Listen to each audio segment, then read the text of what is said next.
Fablehaven, Book 1 in the New York Times best-selling series. Brandon Mull, one of the most enjoyable fantasies I've read. Christopher Paolini, author of Aragon. Fablehaven, none who enter will leave unchanged. Trespassers will be turned to stone. Fablehaven by Brandon Mull, illustrated by Brandon Dorman.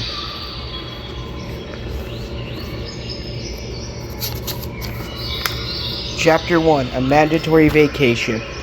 Kendra stared out the side window of the SUV, watching foliage blur past. When the flurry of motion became too much, she looked up ahead and fixed her gaze on a particular tree. Following it as it slowly approached, streaked past, and then gradually receded behind her. Was life like that? You could look ahead to the future or back at the past, but the present moved too quickly to absorb. Maybe sometimes, not today. Today they were driving along an endless two-lane highway through the forested hills of Connecticut. "Why didn't you tell us Grandpa Sorson lived in Indiana?" Seth complained. Her brother was 11 and heading to 6th grade.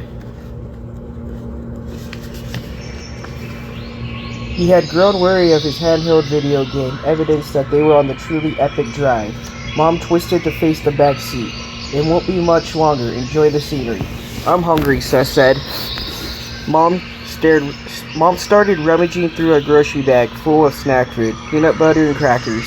Seth reached forward for the crackers. Dad, driving, asked for some almond roca. Last Christmas, he had decided that almond roca was his favorite candy and that he should have some on hand all year long. Nearly 6 months later, he was still honoring this resolution. "Do you want anything, Kendra?" "I'm fine." Kendra returned her attention to the frantic parade of trees. Her parents were leaving on a 17-day Scandinavian cruise with all the aunts and uncles on her mother's side. They were all going for free, not because they'd won a contest. They were going on a cruise because Kendra's grandparents had officiated. Grandma and Grandpa Larson had been visiting relatives in South Carolina. The relatives lived in a trailer. The trailer had some sort of malfunction involving a gas leak, and they all died in their sleep. Long ago, Grandma and Grandpa Larson had specified that when they died, all their children and their spouses were to use an allocated sum of money to go on a Scandinavian cruise. The grandchildren were not invited. "Won't you get bored, stuck on a boat for 17 days, Kendra asked.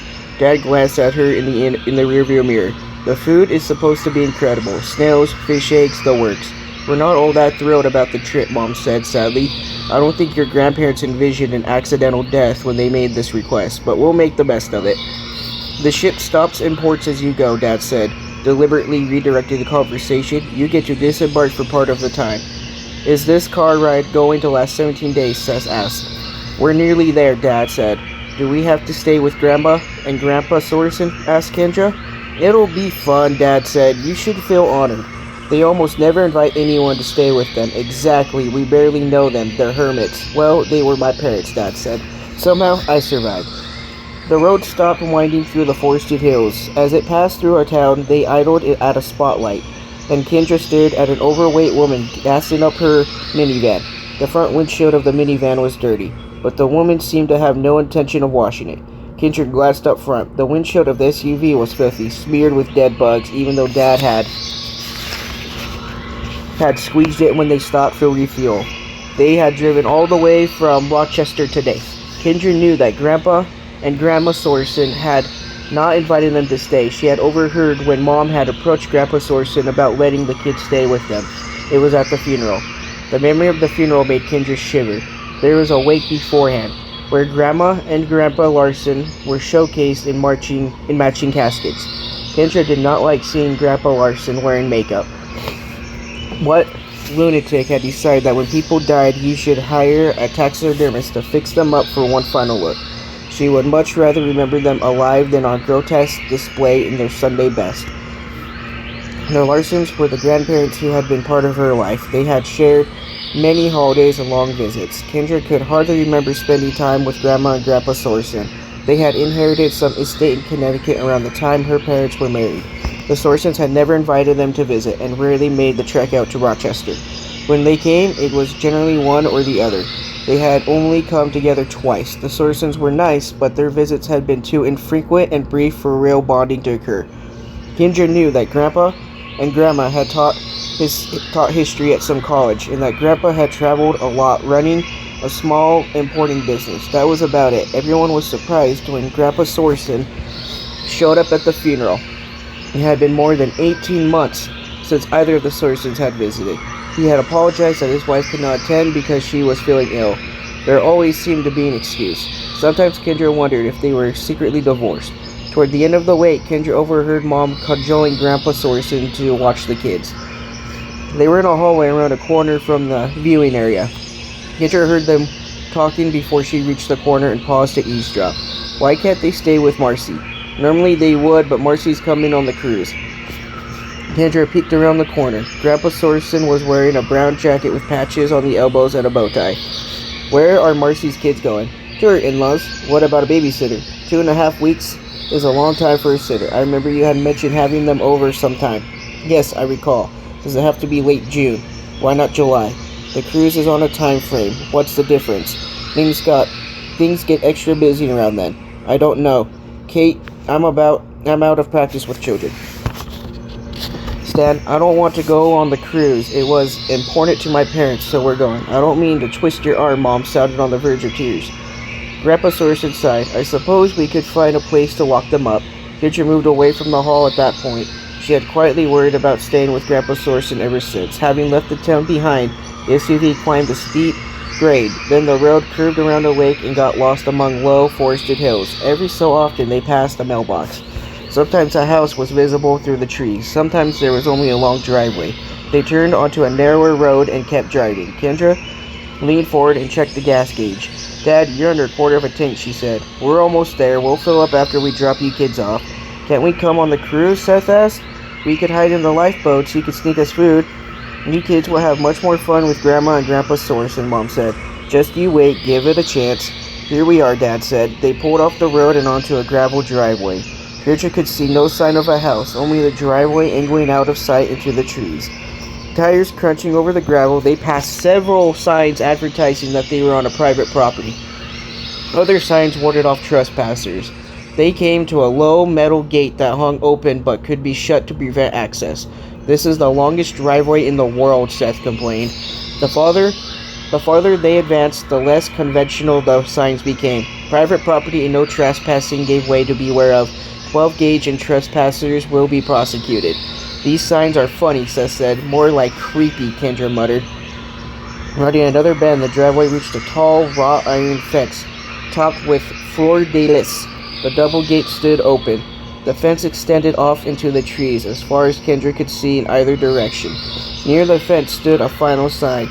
Certain death awaits. Is Grandpa Sorson paranoid, Kendra asked.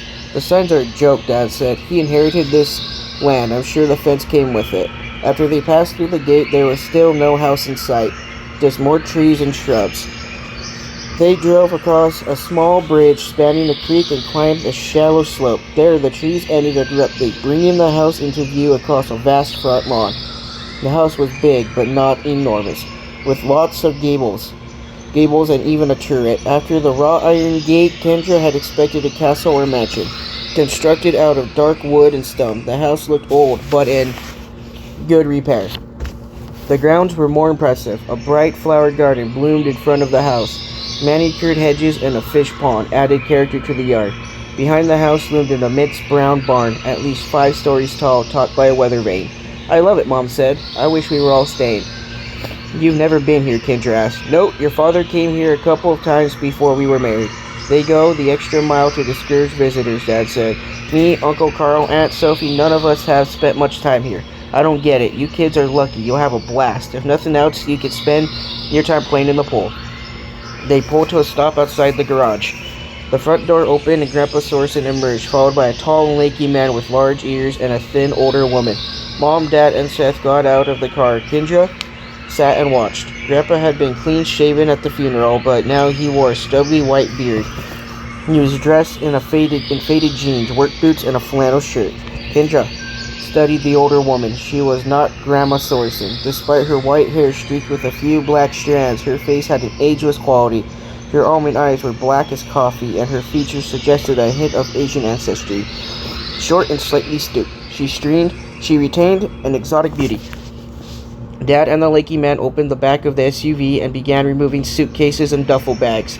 "You coming, Kendra?" Dad asked. Kendra opened the door and dropped to the gravel. "Just place the things inside," Grandpa was telling Dad.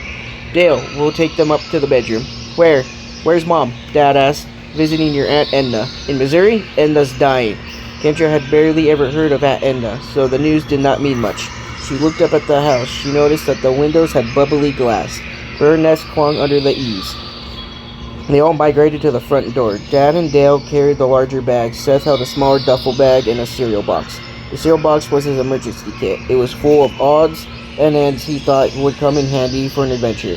Rubber bands, a compass, granola bars, coins, a squirt gun, a magnifying glass, a plastic handcuffs, string, and a whistle. "This is Lena, our housekeeper," Grandpa said.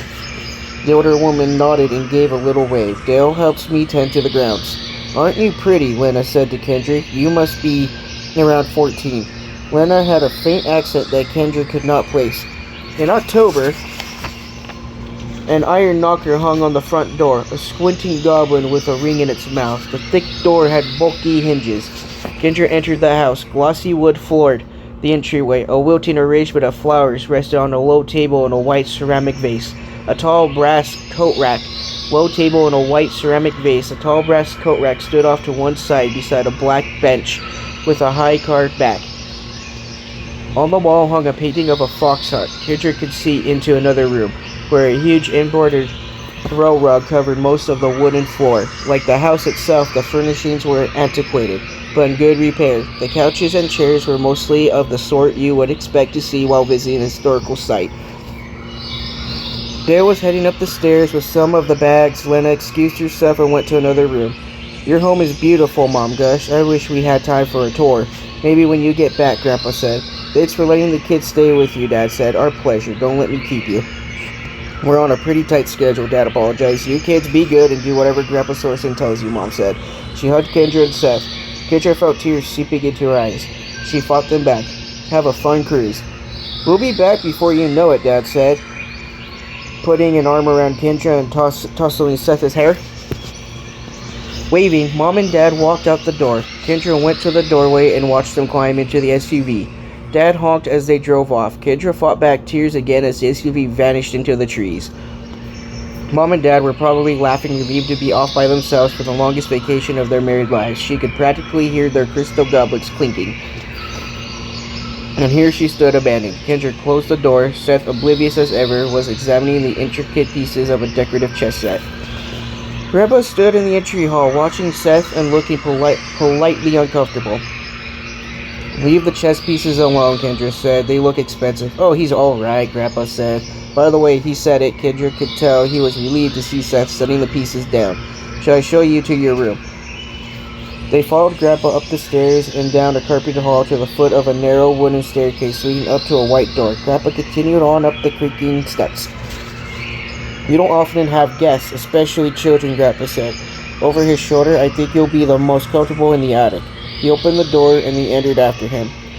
Braced for cobwebs and torture devices, Kendra was relieved to find that the attic was a cheerful playroom. Spacious, clean, and bright, the long room had a pair of beds, shelves crowded with children's books, freestanding wardrobes, tidy dressers, a unicorn rocking horse, multiple toy chests, and a hen in a cage. Seth went straight to the chicken. "Cool!" He poked a finger through the slender bars, trying to touch the orange gold feathers. "Careful, Seth," Kendra warned. "It'll be fine," Grandpa said. "Goldilocks is more of a house pet than a barnyard hen. Your grandmother usually takes care of her. I figured you kids wouldn't mind filling in while she's gone. You'll need to feed her, clean her cage, and collect her eggs." "She'll lay eggs?" Seth looked, astonished and delighted. "An egg or two a day if you keep her well fed," Grandpa said. He pointed to a white plastic bucket full of kernels near the cage. "A scoop in the morning and another in the evening should take care of her. You'll want to change the lining of her cage every couple days and make sure she has plenty of water. Every morning we give her a tiny bowl of milk," Grandpa winked. "That's the secret behind her egg production." "Can we ever take her out?" The hen had moved close enough for Seth to stroke her feathers with one finger. Just put her back afterwards. Grandpa bent down to put a finger in the cage, and Goldilocks instantly pecked at it. Grandpa withdrew his hand. Never liked me much. Some of these toys looked expensive, Kendra said, standing beside an ornate Victorian dollhouse. Toys are meant to be played with, Grandpa said. Do your best to keep them in decent shape, and that will be good enough. Seth moved the hand cage to a small piano in the corner of the room. He banged on the keys, and the notes that clanged sounded different from what Kendra would have expected. It was a little harpsichord. Consider this room your space, Grandpa said.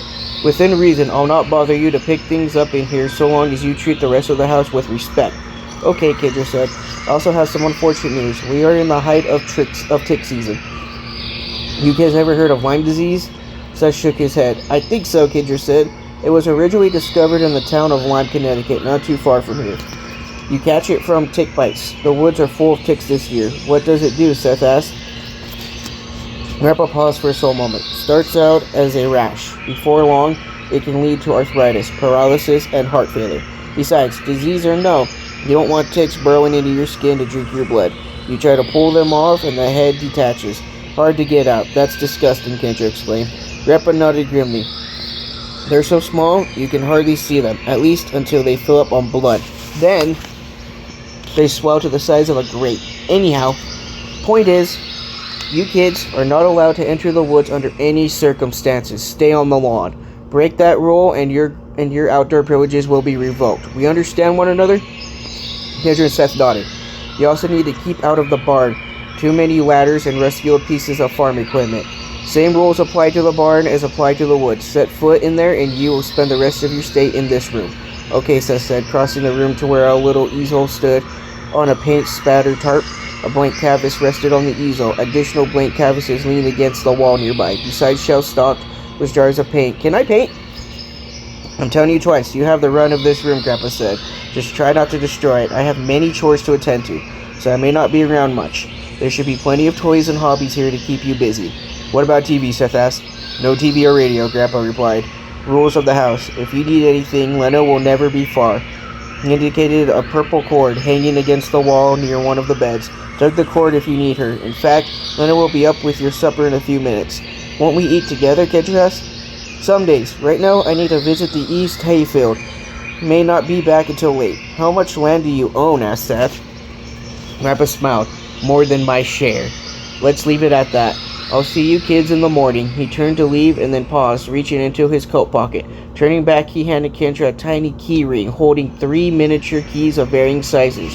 Each of these keys fits something in this room. See if you can figure out what each unlocks. Grandpa Sorson walked out of the room, closing the door behind him. Kendra listened as he descended the stairs. She stood at the door waiting and then gently tried the handle. It turned slowly. She eased the door open and peered down the empty stairway and then closed it. At least he had not locked them in. Seth had opened the toy chest and was examining the contents. The toys were old-fashioned but in excellent condition. Soldiers, dolls, puzzles, stuffed animals, wooden blocks. Kendra wandered over to a telescope by a window. She peered into the eyepiece, positioned the telescope to look through a window pane, and began twisting the focus knobs. She could improve the focus but couldn't get it quite right. She stopped fiddling with the knobs and examined the window. The panes were made of bubbly glass, like those in front of the house. The images were being distorted before they reached the telescope. Unfastening the latch, Kendra pushed the window open. She had a good view of the forest east of the house, illuminated by the golden hues of the setting sun. Moving the telescope closer to the window, she spent some time mastering the knobs, bringing the leaves on the trees below into crisp focus. Let me see, Seth said. He was standing beside her. Picks up those toys first. A mess of toys lay piled near the open chest. Grandpa said we could do what we want in here without making a disaster. You're already wrecking the place. I'm playing. This is a playroom. Remember how Mom and Dad said we need to pick up after ourselves? Remember how Mom and Dad aren't here? I'll tell. How? Stick a note in a bottle? You won't even remember by the time they get back. Kendra noticed a calendar on the wall. I'll write it on the calendar. Good. And I'll look through the telescope while you do that. This is the one thing in the room I was doing. Why don't you find something else? I didn't notice the telescope. Why don't you share? Don't Mom and Dad also tell us to share? Fine, Kendra said. It's all yours, but I'm closing the window. Bugs are coming in, whatever. She shut the door. She shut the window. Seth looked into the eyepiece and started twisting the focus knobs. Kendra took a closer look at the counter. It was from 1953. Each month was accompanied by an illustration of a fairyland palace. She turned the counter to June. Today was June 11th. The days of the week did not match up, but she could still count down to when her parents would return. They would be back June 28th. This stupid thing won't even focus, Seth complained. Kendra smiled.